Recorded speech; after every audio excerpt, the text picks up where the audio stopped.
नमस्कार दोस्तों। आज जो हम पॉइंट डिस्कस करने वाले हैं वो one of the most common symptoms है जिससे जो कि पेशेंट्स में देखा जाता है। आई एम श्योर हर किसी ने लाइफ में एक बारी तो ये सिम्टम ज़रूर एक्सपीरियंस किया होगा, जिसे हम बोलते हैं फीवर। देखिए, फीवर बहुत ही प्रिवेलेंट है नाउ डेज, स्पेशली दो ये बहुत ही एक रेलेवेंट सिम्टम है, but yes after covid pandemic इसकी रेलेवेंस और ज़्यादा बढ़ गई है। बट ये बहुत ही ट्रिकी डिजीज़ है, ट्रिकी डायग्नोसिस है इसमें, बिकॉज ये वेरी करता है mild, moderate to severe, common causes, rare causes, so it is sometimes very tricky as a diagnosis. सो अगर हम बात करें तो जो नॉर्मल बॉडी टेम्परेचर है, अगर टेम्परेचर मॉर्निंग में 99 से ऊपर और इवनिंग में 100 से ऊपर हो तो हम उसे प्रैक्टिकली फीवर कहते हैं, जो कि एक इन्वेस्टिगेट होना चाहिए। तो क्या करना चाहिए? देखिए, फीवर इटसेल्फ डिजीज़ नहीं है, फीवर तो एक सिम्टम है, तो इसका कॉज इवेल्युएट करना चाहिए, और अगर कॉज मिल जाता है और वो कॉज सेटल हो जाता है तो फीवर इटसेल्फ सेटल हो जाएगा। सो fever is a kind of symptom जो कि अंदर कुछ चल रहा है बॉडी के, जो कि वो डिपेक्ट करता है।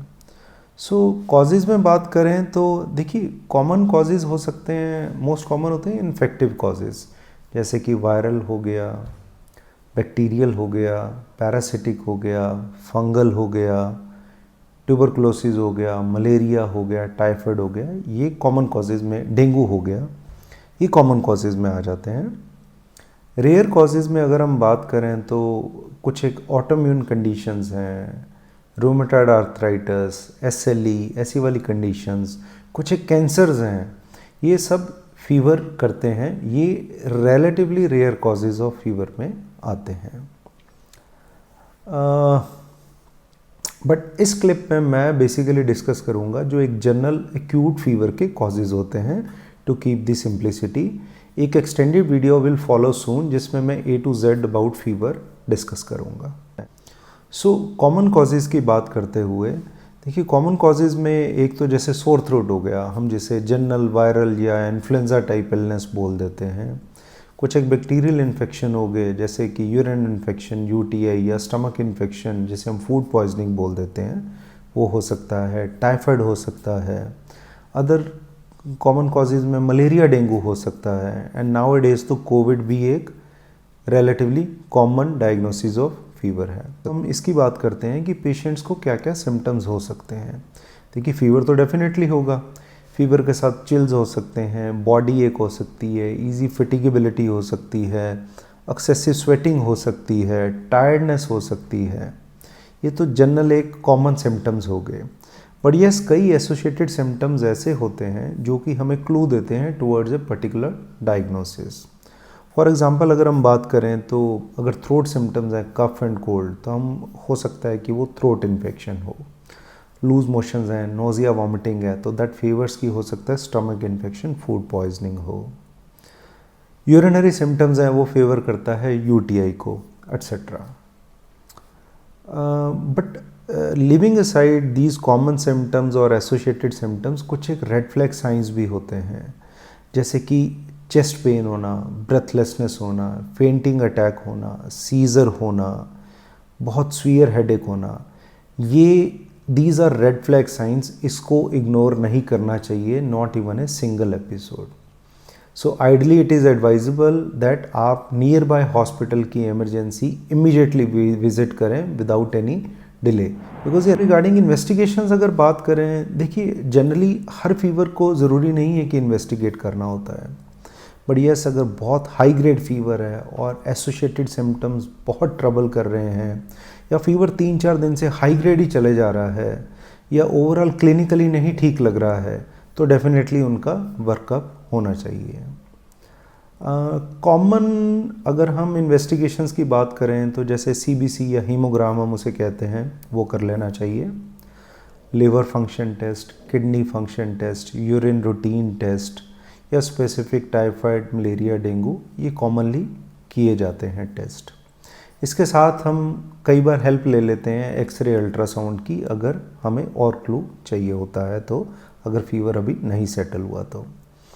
ये तो होगी common test, but there is a battery of test for fever. जो फीवर पैनल है वो बहुत एक्सटेंडेड होता है depending upon mild, moderate, severe, common, rare causes of fever. तो उसमें you can go up to CT scan, PET scan, bone marrow biopsy, बहुत कुछ होता है। But as a general rule एक सीबीसी या haemogram, liver function test, kidney function test, urine routine and seasonal wise dengue, malaria या Covid test या typhoid test, ये definitely कर लेने चाहिए।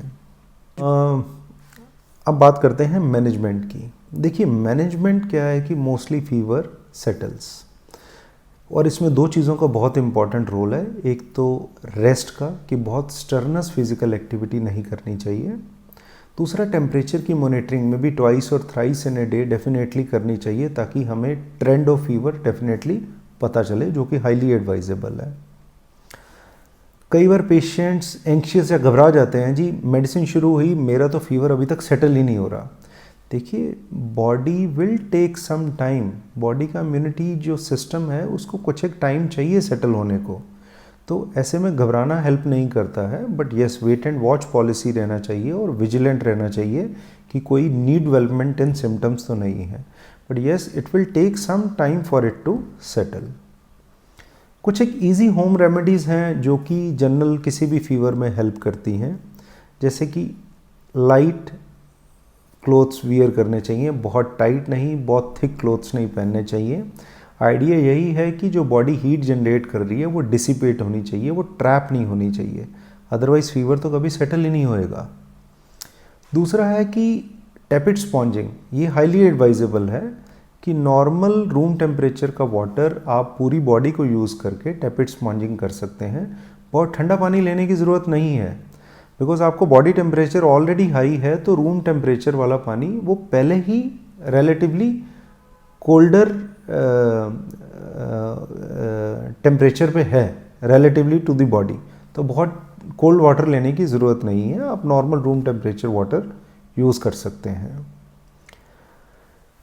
नेक्स्ट ये बहुत इंपॉर्टेंट है कि क्या खाना चाहिए। देखिए आइडिया इज़ वेरी सिंपल कि body is going through stress, तो simple easily digestible food is good enough. तो उसमें जो भी आपको ईजिली डाइजेस्टेबल फूड है, मे बी दलिया, दाल, खिचड़ी या some light food, any soup, वो चीज़ें are good for you. But more than that सबसे इम्पॉर्टेंट है हाइड्रेशन। चाहे वो ORS पैकेट्स हैं, कोकोनट वाटर है, सूप है, बटर मिल्क है, एनी फॉर्म ऑफ वाटर है, but hydration is the key. Because आपका एक्सेसिव बॉडी टेम्परेचर है, उसके कारण वाटर लॉसेस बढ़ जाते हैं, तो बॉडी को हाइड्रेशन बहुत ज़रूरी है। तो हाइड्रेशन सबसे इम्पॉर्टेंट है रादर देन एनीथिंग एल्स। अब इसमें मेडिसिन की बात करें तो देखिए fever will take some time to settle. हम इसमें कुछ एक मेडिसिन की हेल्प ले सकते हैं ताकि फीवर के एपिसोड्स और स्पाइक्स कम हो जाएं। उसमें सेफेस्ट है पैरासीटामोल।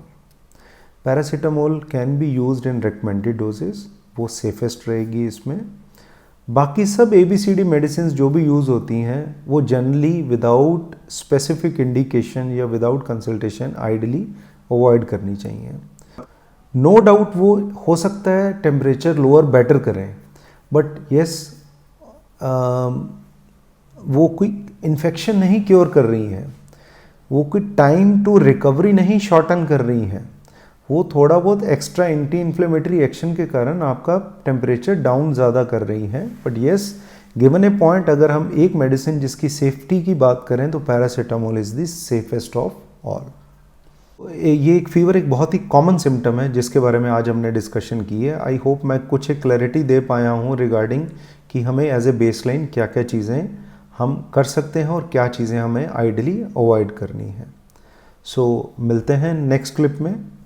अगर आपको कंटेंट पसंद आ रहा है, आपको रेलेवेंट लग रहा है, तो डेफिनेटली सब्सक्राइब करें और लाइक करें। Thank you.